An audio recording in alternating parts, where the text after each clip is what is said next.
Well, আজকের টপিকটা হচ্ছে আপনি কিভাবে কনফিডেন্ট থাকতে পারেন ইংরেজিতে কথাবার্তা বলার সময়।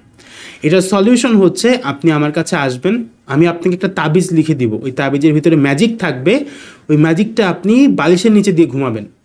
বালিশের নিচে দিয়ে আপনি 7 দিন ঘুমাচ্ছেন, 7 দিন ঘুমানোর পরে ওইটা আপনি যখন হাতে বাঁধবেন, তখন যখনই আপনি ইংরেজিতে কথা বলবেন আপনার মুখ দিয়ে ফুটফুট করে কনফিডেন্স সহকারে ইংরেজি বের হবে।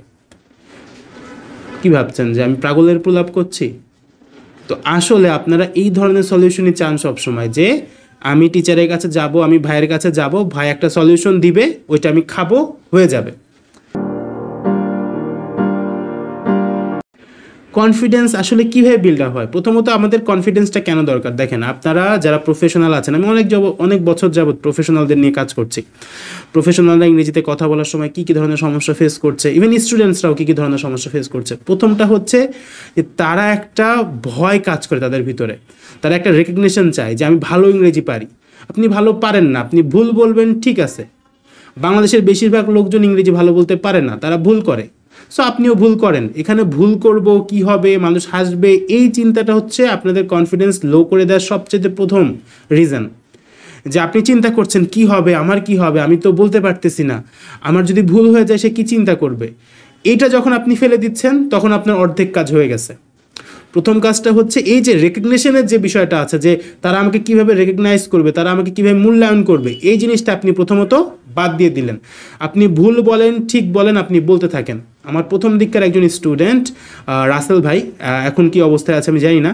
সো উনি প্রথমে যখন আসে, ওনার মুখ দিয়ে বম মারলেও একটা কথা বলতে বের হইতো না, কিন্তু যখন উনি একটা মাল্টিন্যাশনাল কোম্পানিতে সুযোগ পাইলো, বেতনটা ভালো, তো উনি বললো যে স্যার আমাকে যে কোনোই হোক ইংরেজিতে কথা বলতে হবে। আমি বললাম যে ভাই, আপনার ভুল হোক ঠিক হোক, আপনি উল্টাপাল্টা বলেন, বলতে থাকেন, কেউ আপনাকে করবে না, জাজ করবে না, কারণ এখানে টেকনিক্যাল কথাবার্তা, আপনি কথাটা বুঝাইতে পারলেই হলো।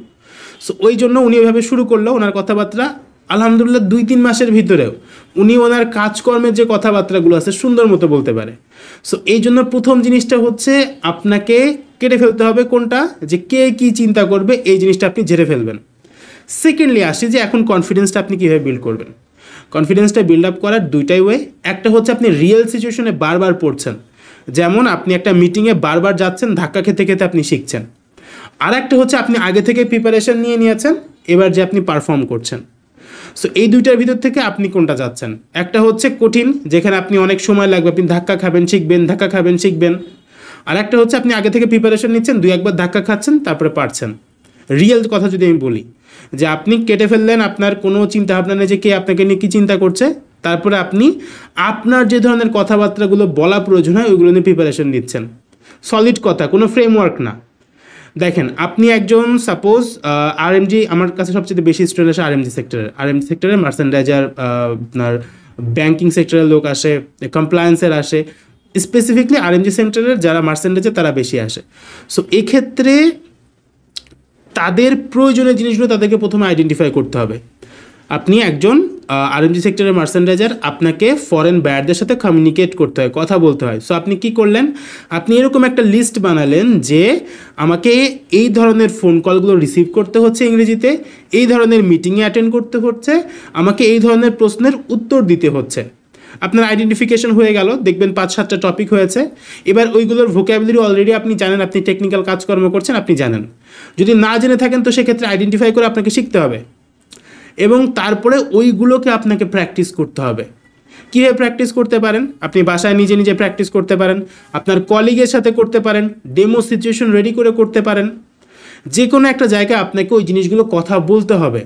সো আশা করি আপনি প্রসেসটা বুঝতে পেরেছেন যে কোনো তাবিজ কবজ নাই। দ্বিতীয়ত হচ্ছে আপনাকে যত রিকগনিশনের ফ্যাক্টরসগুলো আছে, যে সে কে কী মনে করবে, এটা কাটতে হবে।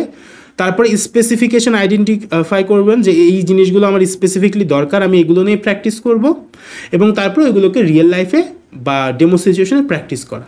আমি যেমন আপনার সাথে কথা বলছি, এরকম নিজে নিজে ক্যামেরাটা অন করে কথা বলবেন। তো আশা করি আপনি বুঝতে পেরেছেন, আপনাদের উপকারে আসবে। আর যদি উপকার আসে অবশ্যই কমেন্টে জানাবেন। আর কী কী বিষয় সম্পর্কে জানতে চান সেগুলোও কমেন্টে জানাবেন। আর আমাদের চ্যানেলে আমরা প্রফেশনালদের ইংলিশ স্পিকিং স্কিলটা ডেভেলপ করার জন্য অনেক রকম ইফেক্টিভ ভিডিও আপলোড করে থাকি, সেগুলো রেগুলার পাওয়ার জন্য চ্যানেলটাকে সাবস্ক্রাইব করে রাখবেন। Thanks for watching.